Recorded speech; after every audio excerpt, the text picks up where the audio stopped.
Aujourd'hui, on va parler de comment faire quand il y a des divergences éducatives dans le couple parental. Parce que qu'on soit amoureux ou non, séparé ou pas, la plupart du temps, sauf voilà, des cas particuliers de situation familiale, mais la plupart du temps, il y a deux parents qui sont encore présents, qu'ils vivent ou pas sous le même toit, mais en tout cas, souvent c'est pour la vie, pour le pire et pour le meilleur que on est un duo de parents, un couple de parents.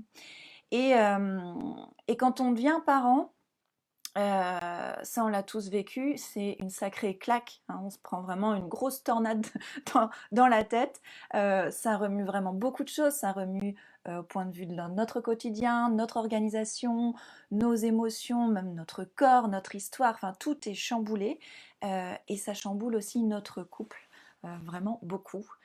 La plupart du temps, on accueille un enfant à deux. Hein.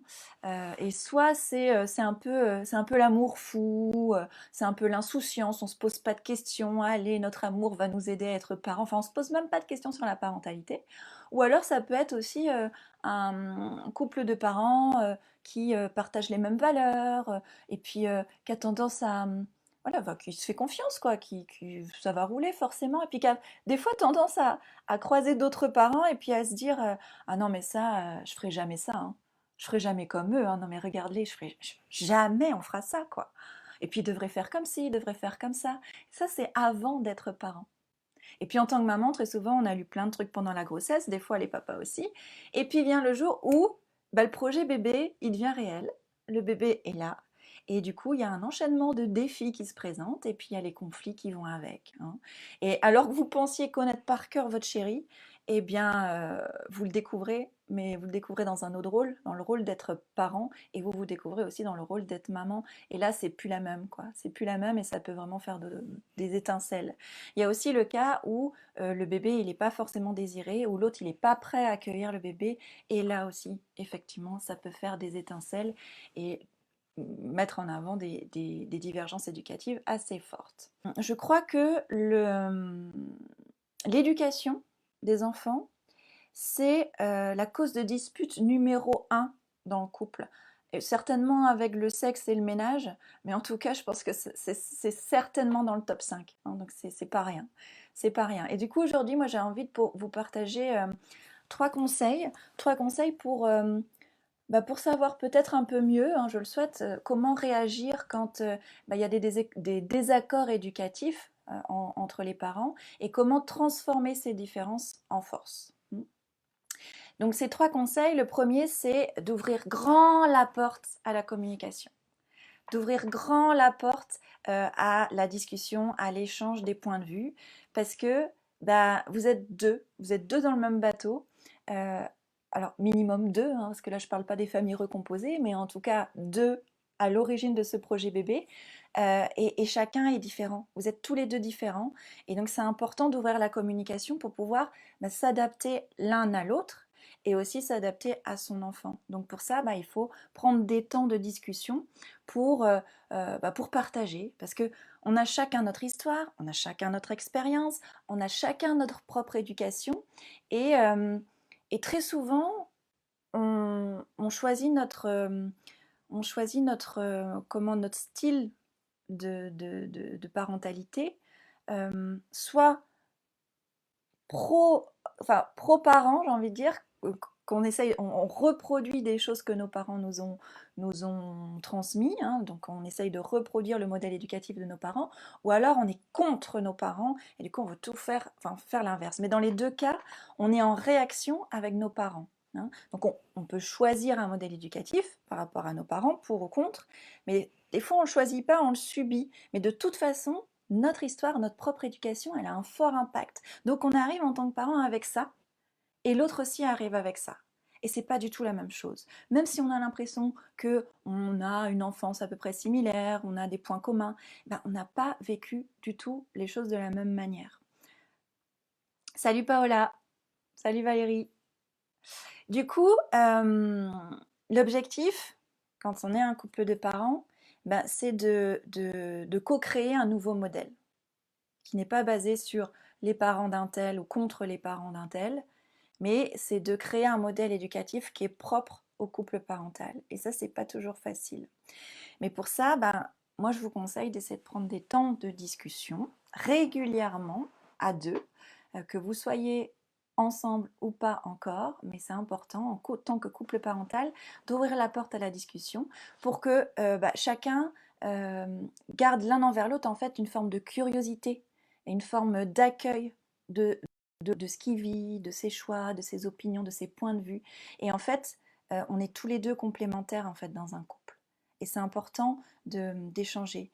Et c'est essentiel de réussir à faire des compromis parce que l'enfant, il n'a pas à être le spectateur des disputes. Hein. Surtout pas en plus s'il s'agit de lui, si c'est lui le sujet. Voilà. Donc en tout cas, pas de dispute devant les enfants. Et du coup, prévoir des temps de discussion en dehors quand les enfants ne sont pas là. Alors des discussions pour parler de quoi? Déjà pour parler de vos valeurs. Hein. Qu'est-ce que vous souhaitez transmettre à vos enfants? Qu'est-ce qui fait sens dans votre vie? C'est quoi vos valeurs? Pourquoi vous avez envie de ça pour votre enfant? Et puis après, alors ça déjà se mettre au clair avec ce que vous voulez transmettre à votre enfant. Et on ne sait pas toujours, si on ne prend pas ce temps-là, c'est pas si évident que ça. Et c'est important de le poser, de réfléchir à ça. Et après d'en discuter avec l'autre, d'en discuter avec votre conjoint. Parce que l'idée de ces temps de discussion, c'est de réussir à trouver des valeurs communes. Vous ne serez pas d'accord sur tout, ça franchement c'est pas possible.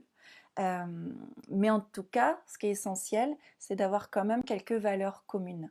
Même si vous avez des méthodes différentes pour appliquer ces valeurs, c'est important de pouvoir échanger sur ces valeurs communes. Et puis de prendre le temps de clarifier vos opinions, le temps le, de prendre le temps, blablabla, de comprendre l'autre aussi. Ça, c'est super important. Parce que voilà, si vous n'arrivez pas à comprendre l'autre, vous risquez d'être. Les divergences, elles risquent d'être en frontal, quoi. Donc, c'est important de prendre le temps de discuter sur vos opinions, comprendre ce que l'autre pense. Parler aussi de votre enfance, hein, parce que, comme je disais, ça fait vraiment partie de qui vous êtes en tant que parent. Donc, c'est important d'échanger au sein du couple parental sur votre enfance, sur l'éducation que vous avez reçue, avec ses bons et ses mauvais côtés. C'est important d'être transparent là-dessus. Euh, et voilà. Et des fois, quand il y a une décision à prendre par rapport à l'enfant, ça peut être bon même de ne pas prendre de décision tout de suite et de retarder la décision pour prendre le temps de discuter entre parents. Ça, c'est très juste de le faire, plutôt que de prendre une décision tête baissée, à chaud. Euh, voilà, prendre le temps, même si ça retarde la décision. En tout cas, gardez à l'esprit que votre objectif dans ce genre de discussion, c'est pas de gagner la bataille. Hein. Le but, c'est pas d'avoir un gagnant et un perdant, mais c'est de trouver en fait le plan d'action qui sera le plus constructif pour aider votre enfant. Pour aider votre enfant à grandir, pour aider votre enfant dans ses épreuves, pour aider votre enfant à ajuster ses comportements. Ces discussions, elles sont essentielles pour ça. Okay. Et surtout, ne profitez pas de ces discussions-là pour vous faire une tonne de reproches, quoi. Hein, c'est pas le moment de vous blâmer, c'est pas le moment de ruminer des vieux trucs que vous avez accumulés, mais prenez des temps aussi pour vous réunir vraiment, pour trouver un plan à co-construire ensemble. Hein. Et, euh, et ce qui est important aussi dans ces temps de discussion à deux, c'est de célébrer aussi les petites avancées, les petits succès, euh, tous les changements que vous avez vus chez vous, chez votre enfant, chez l'autre. C'est super important de prendre le temps de célébrer. Parce qu'on est très doué pour parler de ce qui ne va pas, hein, avec nos enfants, mais avec notre conjoint aussi.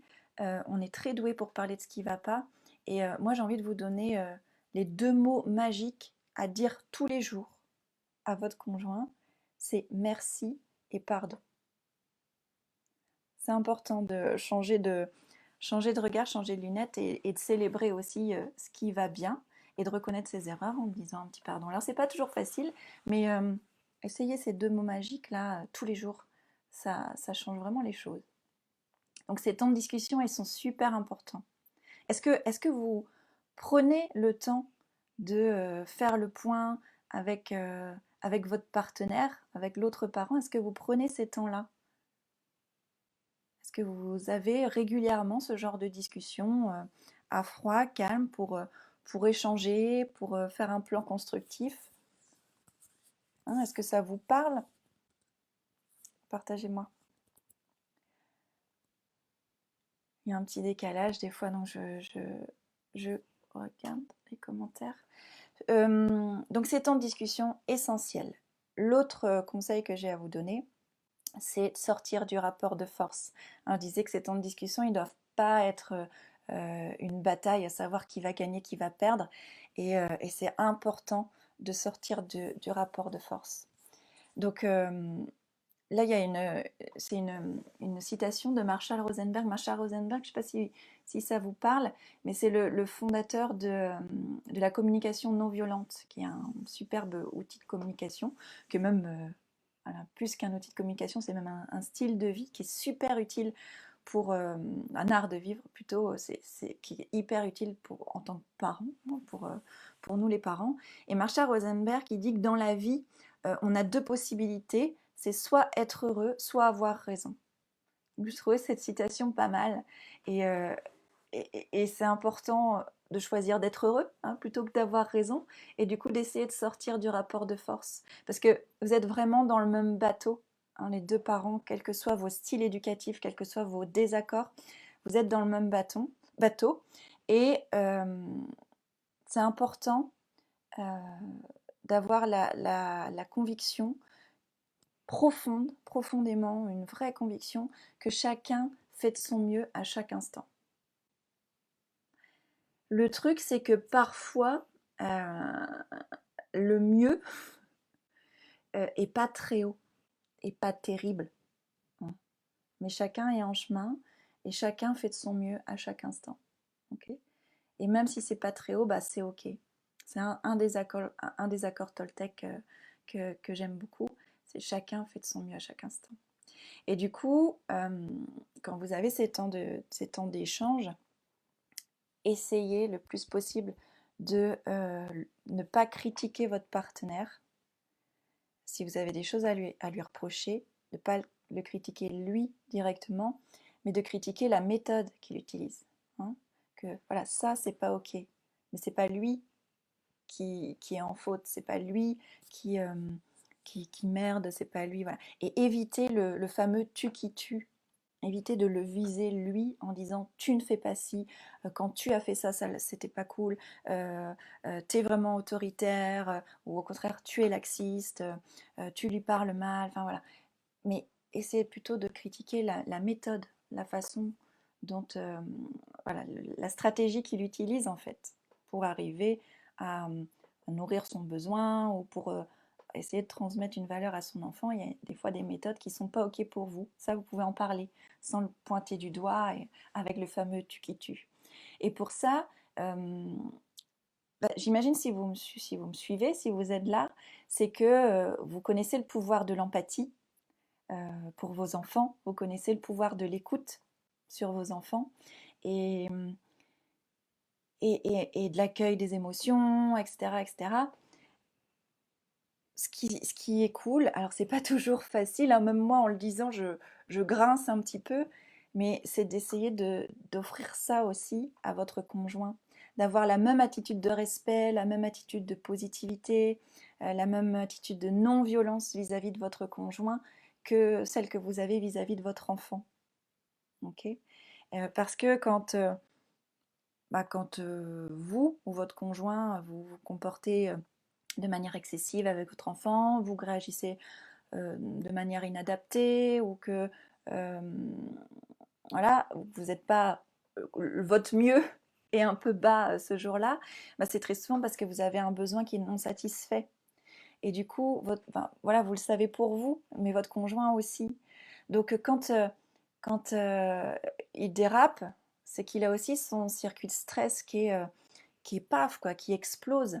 Et qui explose peut-être aussi parce qu'il est réactivé par son enfance, réactivé par plein de choses, comme vous pouvez l'être aussi. Et, euh, et du coup, il n'est pas connecté à son enfant.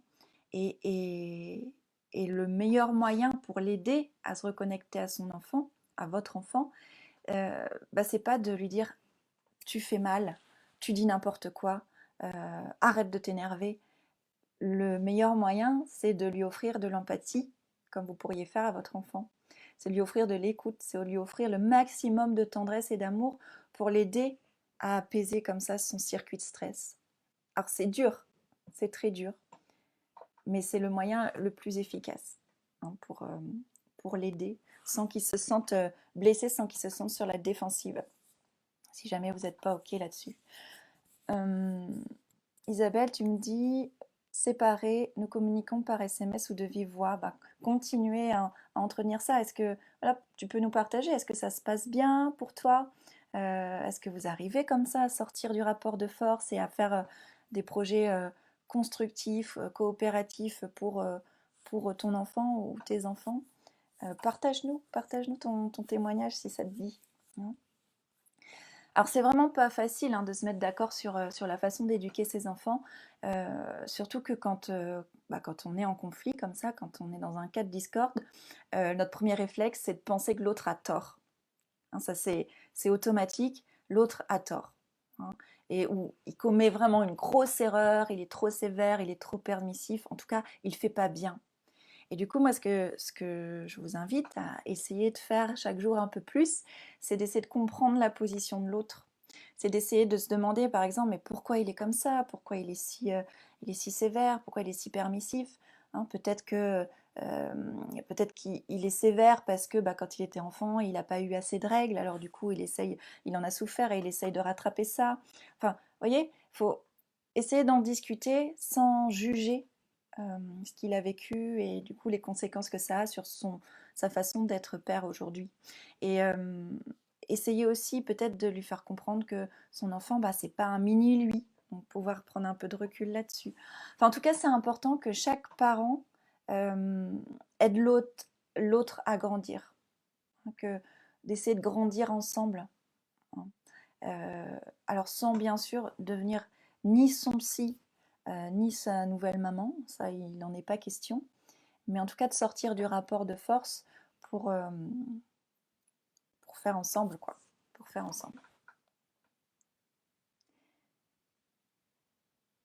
Arrêtez d'avoir raison, arrêtez d'avoir raison. Et ça, c'est pas facile. Moi, j'ai fait un grand chemin là-dessus, c'est pas facile. Mon troisième conseil, c'était de faire un bout de chemin et de réussir aussi à se remettre en cause un petit peu, même si ça gratouille, pour pouvoir faire la moitié du chemin avec le conjoint. Et pour ça, souvent, nous, les mamans pétillantes et inspirantes, qui avons vraiment envie d'offrir, d'être une maman dans la parentalité consciente, etc., on a souvent une image de l'éducation parfaite. Et ça, il serait bon de dire adieu à cette image-là, hein, de dire ciao, ciao, maman parfaite. Parce que c'est vachement plus facile quand on renonce à être un parent parfait. C'est vachement, vachement plus facile. On a tous une idée de ce que devrait être une éducation parfaite.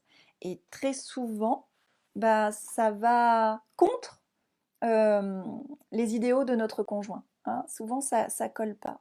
Et pour trouver des points d'accord, c'est important de renoncer à cette image-là, à renoncer à nos idéaux. Et pour ça, je vous invite à lâcher un petit peu de lest sur certains points.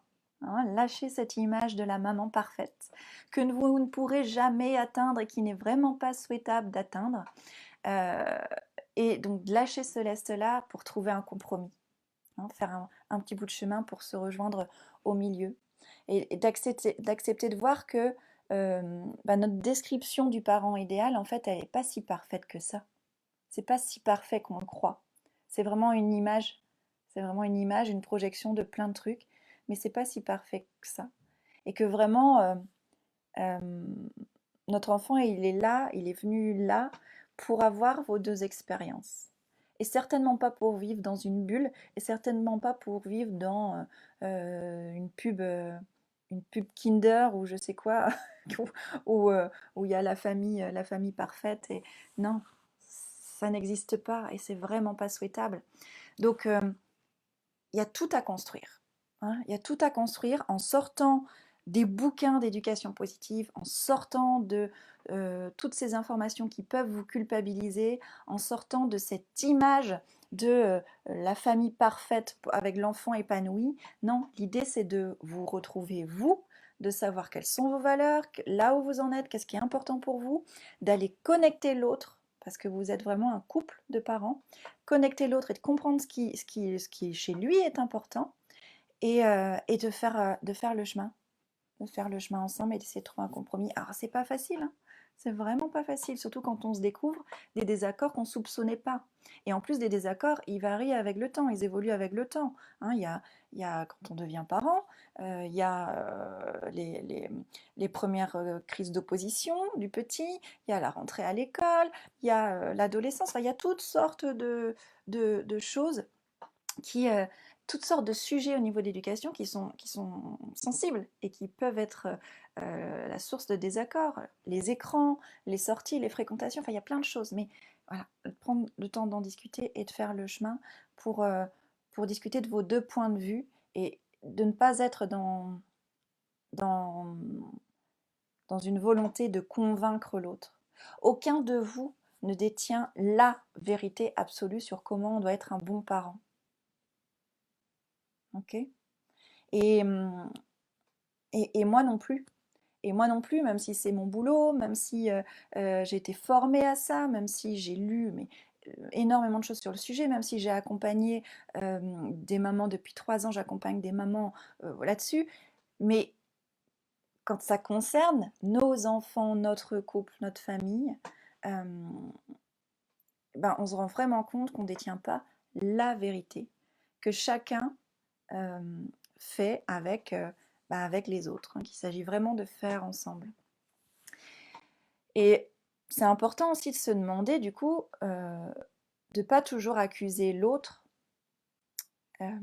de mal faire ou de faire différemment que nous, hein, mais de se demander aussi pourquoi, quand mon conjoint fait ça, pourquoi ça me gêne à ce point, hein. Est-ce que ça me rappelle quelque chose de mon éducation?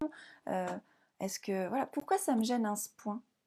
Et puis d'en discuter, et puis de voir ce qui coince en nous. Parce que c'est pas forcément chez l'autre qu'il y a un dysfonctionnement. Lui, il fait avec sa vérité, mais c'est de voir aussi ce qui se joue en nous quand on réagit comme ça.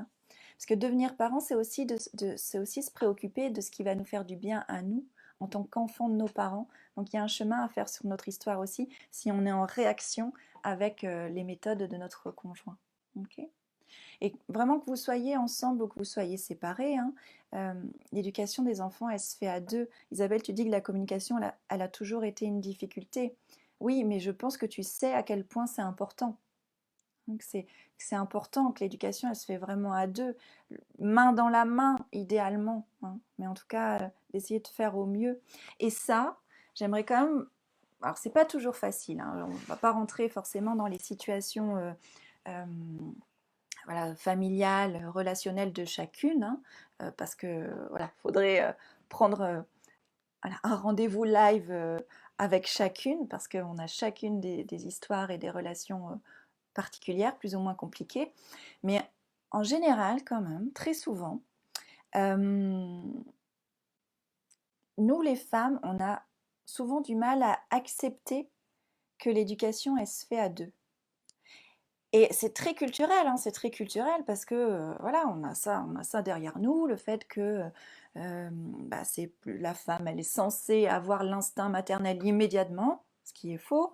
La femme, elle est censée avoir ce don de soi, cette capacité à prendre soin des enfants, à savoir les accompagner, les éduquer, etc. Ce qui n'est pas vrai non plus. Naturellement, forcément, c'est pas forcément vrai. Culturellement, oui, on est imprégné de ça, donc c'est souvent ce qui se passe. Et que bah voilà, dans notre société encore, c'est très souvent la femme qui reste à la maison s'occuper des enfants, hein, pour des histoires de salaire, des histoires de enfin, plein de choses. Et du coup, avec tout ce poids culturel là, eh bien nous, on est parfois aussi, c'est un peu ancré en nous le fait que bah, on a parfois du mal à accepter que ça se fait à deux. Et aujourd'hui, heureusement, il y a plein de pères qui demandent qu'à s'impliquer. Hein, on les appelle les nouveaux pères. Et ils sont nombreux à vouloir s'impliquer. Alors certes, à leur façon, hein, avec leur méthode, avec leur bizarrerie ou leur nouveauté. Mais de toute façon, on ne fait jamais pareil. Donc voilà, mais le fait qu'ils le fassent à leur façon, qu'ils ne fassent pas comme nous, très souvent, on a tendance à les critiquer. On pense que voilà, c'est pas de cette façon-là dont il faudrait faire. Hein. C'est pas comme ça, pas comme ça. Et très souvent, les mamans, elles se plaignent des papas qui ne demandent qu'à s'impliquer et qui essayent de faire à leur façon. Alors que hier, elles se plaignaient du manque de contribution de ces mêmes papas. Et aujourd'hui, en fait, elles veulent qu'ils agissent comme elles-mêmes elles auraient fait. Hein. Mais il faut les laisser agir à leur manière. Il faut vraiment les laisser agir à leur manière, même si c'est le bordel, même si c'est pas tiré à quatre épingles, même si ça déborde, même si c'est bruyant. Voilà. Essayez un petit peu, un tout petit peu, de lâcher du lest sur certaines choses. Hein. Et c'est important parce que ça montre vraiment à votre enfant qu'il y a d'autres façons de faire. Hein. C'est très riche, même si c'est pas parfait. Mais à condition de les laisser rentrer dans la danse aussi les papas. Donc c'est important d'essayer de lâcher prise sur certaines choses, ce qui ne veut pas dire du tout lâcher prise sur d'autres choses, hein. Vous êtes complémentaires, mais de lâcher du lest sur certains points, ça peut être chouette.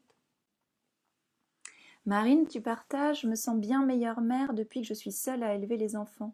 C'est triste comme constat, et effectivement c'est dommage de ne pas arriver à faire avec l'autre. Tu te sens bien meilleure mère depuis que tu es seule à élever les enfants.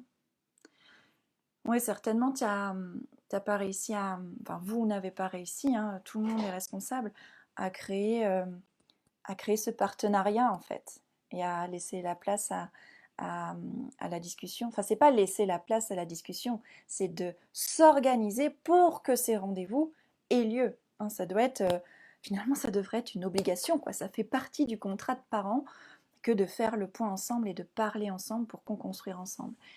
Et très souvent aujourd'hui, c'est difficile. Donc là, tu te sens plus libre de faire seul pour l'instant. Et ce qui est intéressant, oui, tu dis, Marine, plus en accord avec moi-même et avec mes valeurs. Oui, et c'est là encore que je pense culturellement, nous les femmes, on a un... Et les hommes, hein, dire, tout n'est pas notre faute, hein, c'est vraiment...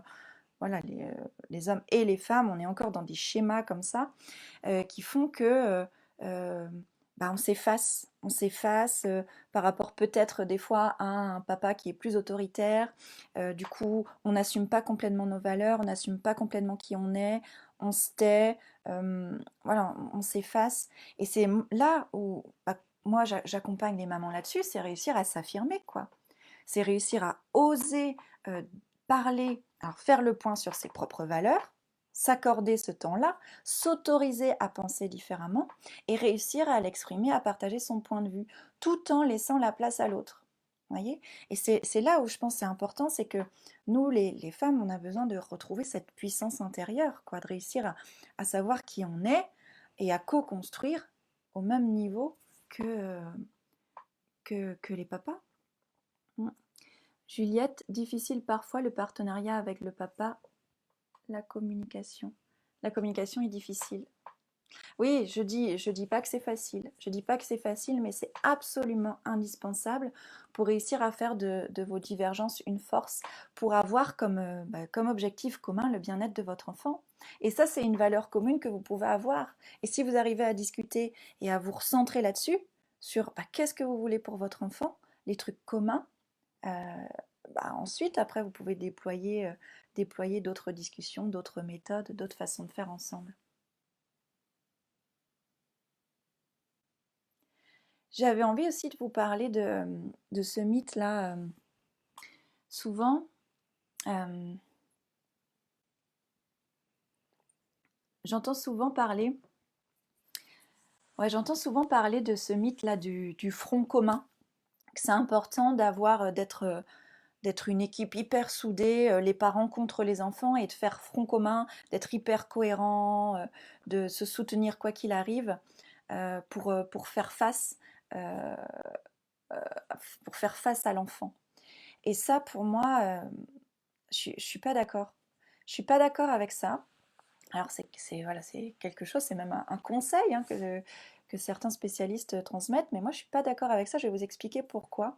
Parce que moi je pense que quand le couple fait front commun, en fait, euh, sans avoir discuté, hein, mais voilà, quoi qu'il arrive, ils sont soudés, ils remettent pas en question l'autre, bah, l'enfant, en fait, il va sentir une espèce de malhonnêteté du parent qui se tait, du parent qui s'efface. Il va sentir ça, les enfants, ils sentent tout. Donc il va sentir ce positionnement pas ok là du deuxième parent qui s'efface, qui dit rien, qui approuve le comportement de l'autre parent quoi qu'il arrive, et l'enfant il peut vraiment se sentir abandonné là-dessus. Donc pour cette raison-là, moi voilà, je suis contre ce front commun-là. Pour moi aussi c'est problématique le fait que euh, le fait, enfin, l'idée de montrer à l'enfant que les deux parents, les deux personnes, elles sont toujours d'accord, elles voient toujours la même chose, elles réagissent toujours de la même manière. Euh, pour moi, c'est pas honnête, c'est pas humain, c'est pas authentique. Moi, je trouve que c'est plus sain de montrer à l'enfant que bah, ces deux personnes-là, ces deux parents, ils réagissent en tant qu'individus et ils sont pas forcément tout le temps d'accord. Il y a aussi le problème que un des parents peut ressentir du ressentiment aussi.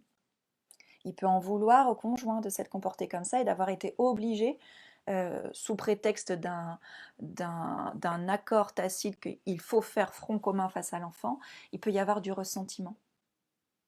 Hein. Euh, Inconscient, hein, très souvent inconscient, mais c'est important. Juliette, de toute façon, je n'arrive souvent pas à me taire, surtout quand mon mari leur crie dessus. Il y a des choses que je ne peux pas laisser passer. Oui, il y a des choses que tu peux pas laisser passer, et c'est ok de pas te taire, je pense. C'est mon avis, hein, à chaque fois c'est mon avis, hein, vous en faites ce que vous voulez. Mais il y a des façons d'exprimer ton désaccord. Hein. Il y a des façons plus efficaces pour exprimer ton désaccord. Hein. Donc, tu vois, là, tu vas dans le sens qu'effectivement, il y a pas, on ne peut pas avoir un front commun, on ne peut pas faire front commun. Il y a des trucs, c'est pas possible. C'est pas possible, on n'est pas d'accord, c'est viscéral, on ne peut pas laisser passer ça. Ce qui est important de montrer ça à nos enfants aussi, que bah, les parents ils ont des désaccords, c'est qu'on peut leur montrer comment on gère un conflit. Voilà. Il ne s'agit pas de taper des poings sur la table ouvertement devant l'enfant et dire mais non tu peux pas réagir comme ça, hein. Surtout pas le tu, je vous l'ai dit, surtout pas une pluie de reproches, voilà. Mais en tout cas d'ouvrir la discussion pour réussir à gérer le conflit. Et ça, c'est un super apprentissage pour nos enfants. La gestion de conflits, la communication, la gestion des désaccords, etc. Ça leur montre vraiment, ça leur donne vraiment une ouverture sur d'autres façons de penser. C'est-à-dire, bah, même mes parents, ils ont des façons de penser différentes. Ça, c'est super précieux de transmettre ça à nos enfants. Que chacun a des façons de penser différentes et que du coup, bah, sa façon de penser à lui, elle est, euh, elle est, euh, elle est géniale. Elle a autant de place que les autres. C'est important. Et de leur montrer aussi que bah, il y a des solutions alternatives, il y a des solutions créatives qu'on peut trouver ensemble quand il y a un conflit, quand il y a un désaccord. Donc il ne s'agit pas, voilà, comme je te disais, Juliette, voilà, de couper court à tout, à ce que tu ne peux pas laisser passer quand ton mari fait voilà, leur cri dessus, c'est ça que tu disais. Euh, mais de montrer aussi à tes enfants que bah, là, vous n'êtes pas d'accord, mais qu'il y a des façons de faire douces. Tout ça, ça peut être fait et ça doit être fait sans dénigrer l'autre devant l'enfant. Ça, c'est super important. Hein. Et en plus, idéalement, moi j'aime bien dans le tableau global, là, c'est le point de vue de l'enfant, il doit aussi être inclus dans l'image. Ça fait un autre point de vue à inclure là-dedans, mais c'est important. Quand les sentiments de tous sont honorés, quand tous les points de vue sont entendus, les points de vue de chacun sont entendus, sont validés, sont intégrés, il y a forcément des résultats positifs. Même si à la base c'était des désaccords. Ok. C'est pour ça que d'apprendre à gérer les conflits, c'est super, super important pour s'en sortir dans le couple parental, mais aussi pour transmettre tout ça à notre enfant, hein, pour que lui, il ait ces outils-là en grandissant. Il y a juste un truc euh, où je pense qu'il est hyper important de faire front commun, juste un truc, c'est contre la violence éducative. Là, effectivement, il y a un projet à avoir, il y a une discussion à avoir là-dessus en amont pour pouvoir être solide là-dessus. Et du coup, de prendre le temps pour éviter de réagir, comme tu disais, de réagir aux émotions fortes. Alors tu disais, oui, il faut faire attention aux émotions fortes et réagir de façon sereine. Autant que possible, hein. Moi je dis souvent, on n'est pas des mamans Bouddha, hein, autant que possible. Mais ça peut être déjà apaisé, on peut être déjà plus armé là-dessus pour ça, si on a les discussions en amont avec son conjoint, pour discuter déjà de c'est quoi les règles non négociables de, de notre famille pour nos enfants. Alors très souvent, ça concerne la santé, la sécurité, le respect, c'est très souvent ça. Des règles non négociables, il n'y en a pas tant que ça, il n'y en a pas beaucoup. De discuter en amont ensemble aussi de ce qui est acceptable ou pas dans le comportement du parent. Voilà, est-ce qu'on crie, est-ce qu'on punit, est-ce qu'on tape, est-ce que voilà, d'en discuter en amont, ne pas croire que ça coule de source. Parce qu'évidemment, tous les parents veulent le meilleur pour leur enfant.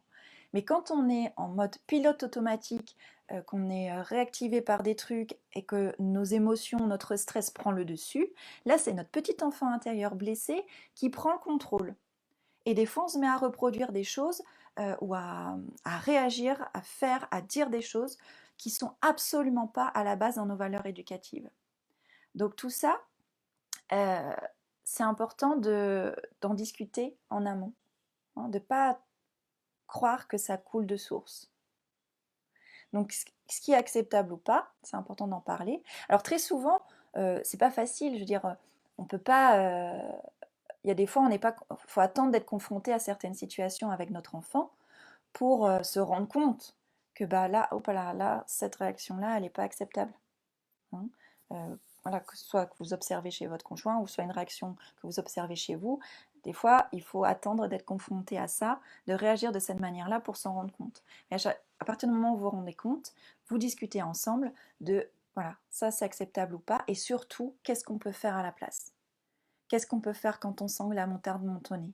Qu'est-ce qu'on peut faire au lieu de leur crier dessus? Qu'est-ce qu'on peut faire au lieu de sévir? Qu'est-ce qu'on peut faire au lieu d'avoir envie de les punir ou de leur faire du mal physiquement? Qu'est-ce qu'on peut faire? Et ça, c'est important d'en discuter pour trouver des solutions ensemble, sans incriminer l'autre. Encore une fois, chacun fait de son mieux, mais d'être solidaire là-dessus, de faire vraiment front commun là-dessus pour trouver des solutions ensemble contre la violence éducative.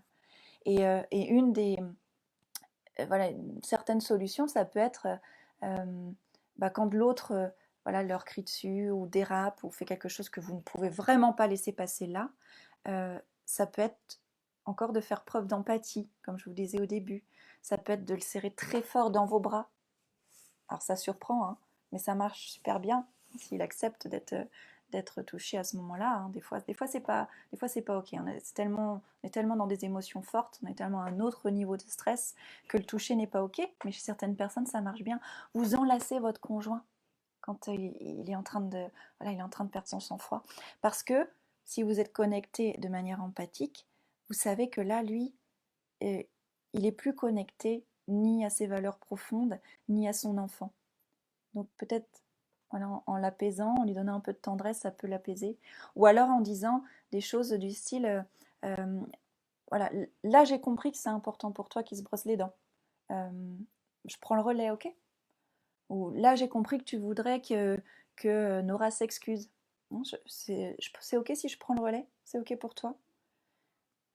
Vous voyez, une autre façon d'exprimer votre désaccord et de mettre fin à une situation de violence de manière vraiment empathique, de manière solidaire avec votre conjoint. Une autre astuce aussi que j'ai lue dans un PEPS magazine, c'est de mettre la playlist préférée de votre conjoint qui est en train de partir en vrille. Ça peut marcher aussi, vous voyez? Mais discutez-en ensemble avant ou après. Encore une fois, soit vous en avez conscience, vous en discutez avant que ça arrive, soit bah, vous avez été confronté à comme ça une situation très difficile où l'un de vous a dérapé. Eh bien voilà, prenez, au lieu de vous culpabiliser, vous taper dessus et vous faire une tonne de reproches ou vous taire jusqu'à ressentir un ressentiment très fort, eh bien profitez de cette opportunité-là pour en discuter et pour trouver des solutions. Et pour mettre en place peut-être un geste secours, un mot secours, une phrase comme ça, ou si je mets cette musique-là, tac, c'est pour t'aider, c'est pour te soutenir, etc. Ok? Donc voilà les trois conseils que je voulais vous donner voilà, pour faire de vos divergences éducatives une force et pour co-construire ensemble en incluant votre enfant aussi dans cette co-construction. Donc c'est ouvrir les portes de la discussion, hein, la communication c'est essentiel. Sortir du rapport de force. Il n'y a pas une vérité, il n'y en a pas un qui a raison. Hein. Choisissez le bonheur plutôt que d'avoir raison. Choisissez d'être heureux plutôt que d'avoir raison. Et en troisième, bah, remettez-vous aussi en cause, hein, et faites la moitié du chemin pour trouver un compromis. Voilà, alors pour faire cette moitié du chemin, moi je vous propose aujourd'hui de vous aider, hein, en lâchant du lest, hein, pour vous aider à lâcher prise. Vous pouvez télécharger la checklist que je vous offre, c'est les 22 astuces pour t'aider à lâcher prise. Je mettrai le lien à côté de la vidéo. N'hésitez pas à feuilleter ça, vous allez peut-être trouver des pépites pour réussir à trouver la force, à trouver l'énergie de faire la moitié du chemin pour, euh, pour vous retrouver en équipe, parce que la famille, c'est une équipe. Ok? Et je vous embrasse et je vous dis à la semaine prochaine. Bon week-end. Ciao!